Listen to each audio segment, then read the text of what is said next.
am, and welcome to a little bit of the old and a little bit of the new. This is my new home at Comic Impact, and it's still kind of the same thing. We're going to do weekly reviews, but this thing officially has a name. Welcome to Top 5. Why is that cool? We're just going to talk about my top 5 comics of the week. I'm also going to throw in a couple other surprises in there, and give you my honest reviews. That's when you go, dude, you suck, and then you start commenting down below and telling me that I'm a bad person and that I totally got it wrong. And or you leave me awesome comments and we talk about how much we love Miss Marvel. Alright, I get it. Kurt, that was cool. But can we actually get to the list now? We will. Number 5.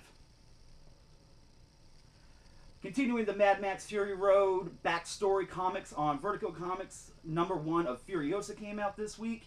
And I have feelings and things and opinions about this comic. Are you kidding me?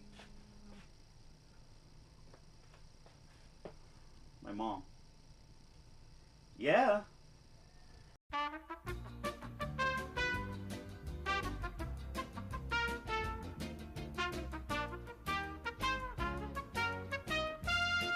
Okay, so with this issue, we're actually focusing on Furiosa, who is probably one of the more interesting characters in the Mad Max film. And a lot of people really want to get into her backstory, and believe it or not, this issue will actually deliver on that. And it starts to explain why Furiosa finally comes to the decision to kind of give up her role of prestige that she has in Joe's army to set these women free and try to give them a better home. Number 4. Robin, Son of Batman, number 1. Reasons why I'm excited about this. Damian Wayne is actually a very interesting character, and he's very much his father's son. He takes after Bruce. He's very brooding. He is a master assassin. But despite his youth, he actually decides to make the right choice and become, Robin, and actually support his dad and realizes how great of an honor it is that the Batman is actually his father. This series is great because it's taking a page out of the Batman and Robin series that was written by Tomasi, and that was the unsung hero of the Bat Family books. And kind of fun little tidbit, the same artist, Gleason, who was doing all of the art for Batman and Robin, is actually doing the art for this comic also, and the story. And then number 3 on the list this week, Old Man Logan, number 2, by Brian Michael Bendis, and a part of the whole Secret Wars tie-in thing spectacle that's going on in Marvel Comics right now. Bendis has really figured out Old Man Logan's voice. It really is like Clint Eastwood spaghetti western, and he's also really found a great partner in crime with Sorrentino, the artist who's been working with him on the series. And I think this is interesting enough to bring up. We should actually watch this series very closely. Also, for like that weird gossipy TMZ dude in me who wants to know what's going on in the comic book industry, I think a lot of what's going on in Secret Wars and how Doctor Doom is going to lose control and his whole like little empire is going to fall apart, a lot of those clues are going to be found in series like Old Man Logan, and also the next one that's going to be on my list for this week.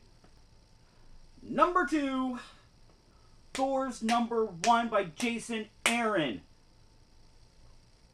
Fuck, Jason Aaron is so good! He's just... the series talks about the Thor Corps, because they're like the mean... we'll try that. And then he wrote it like a police procedural.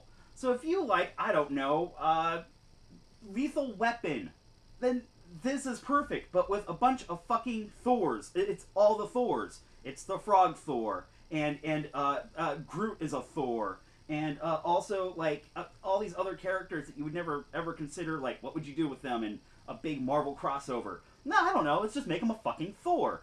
And it follows Ultimate Universe Thor as one of the main narratives, as well as his partner, Better Ray Bill, which I kind of freaked out about because, one, I love both those characters, and I always really feel like Better Ray Bill is a completely underused Thor version in the Marvel Universe, and you can do a lot of really fun things with him. The last time they used him was back in towards the end of the Journey into Mystery series before it started to get canceled yet again. And it actually sets up a murder, and these two idiots actually have to go back into their main headquarters, and Odin's totally the grumpy chief of police who's yelling at him saying, hey, you guys suck, and you've got nothing on the case, and if you don't close this quick, your asses are gonna lose your hammers. And yeah, I get it, Kirk. You're going to tell us that Jason Aaron's a great writer, but why is he a great writer for this series? Shut the fuck up. I will tell you. Somehow, with an entire cast of all these different Thors, he has definitely figured out how to write each character individually so they have their own distinct voice. I don't get it. It's all these Thors. It's just fucking Thors, but you still see each one as an individual with their own personal traits and like characteristics. And he did it. He did it perfectly. Fuck you. Fuck you, Jason Aaron. Fuck you. And before we get to the #1 top comic pick of this week, we are going to talk about my disappointment of the week. Because we can't keep this all happy. Can't be just, everything is great. I want to be taken seriously. I want to be critical. I want to talk about the things that I don't think really work today in comics. And, I had some high expectations for this issue. The disappointment this week is Justice League America #1 by Brian Hitch, with art by Brian Hitch and story by Brian Hitch. Man, this one hurt. But you might be a little disappointed that it's not the post-convergence incarnations of our regular Justice League characters. I say let's embrace it. It's the new 52. Let's see what he can do with them. Let's start with the obvious. Brian Hitch is an amazing artist. I feel like he uses photorealism to capture just how great and, individual each hero is.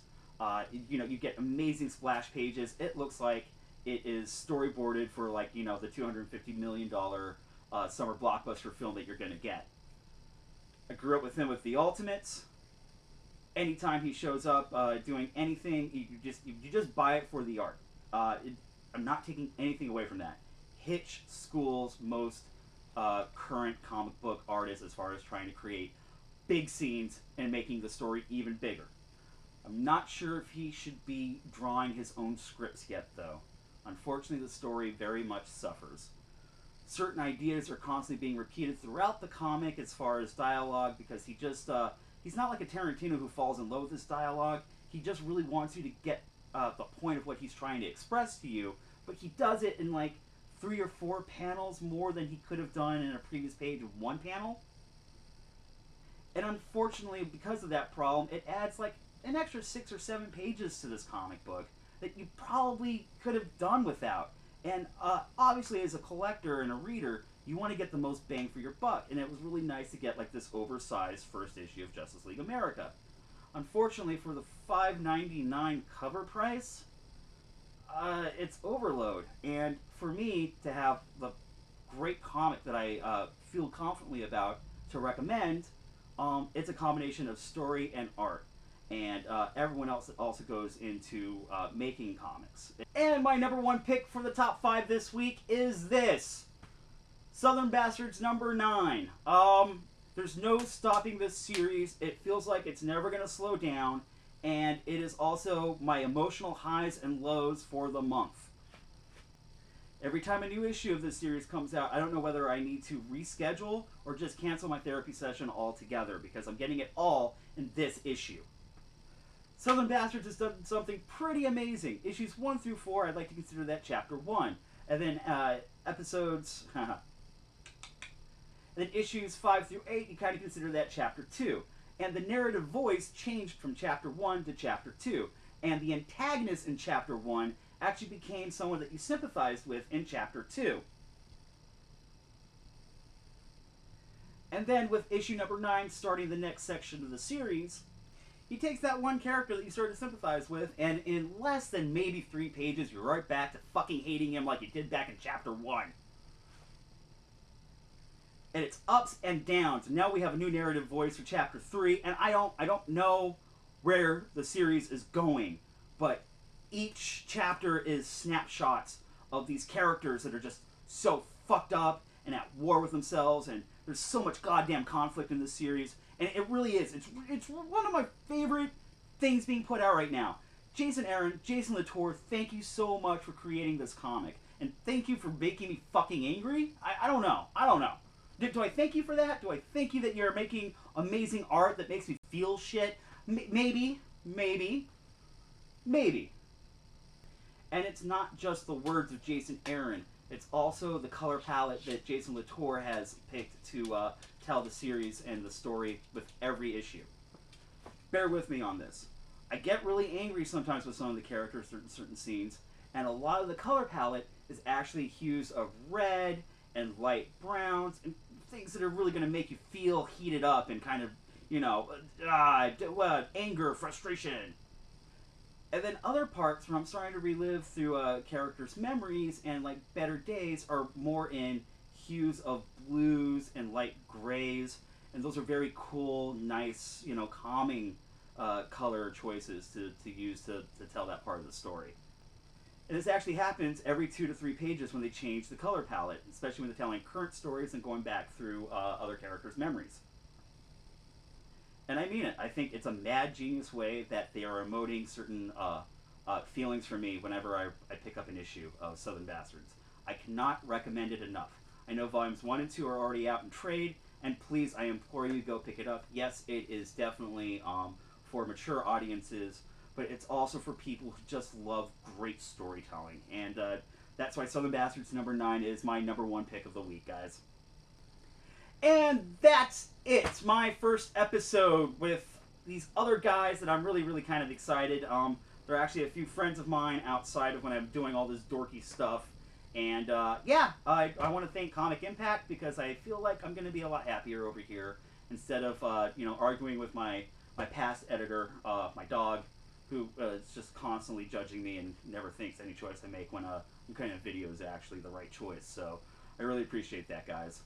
As always, because this feels weird, like and subscribe, and if you actually dug this, share, and go check out some of the other videos by some of the other reviewers, and also the podcast here at Comic Impact, and the comment section. I cannot tell you that enough. I love the comment section. I always try to respond to everybody. I like the trading of ideas like that, and I also like hearing what you're reading, what I should be reading, where did I get it right, where did I get it wrong, and yeah, dude, guys, thank you so much, and I feel really good about this.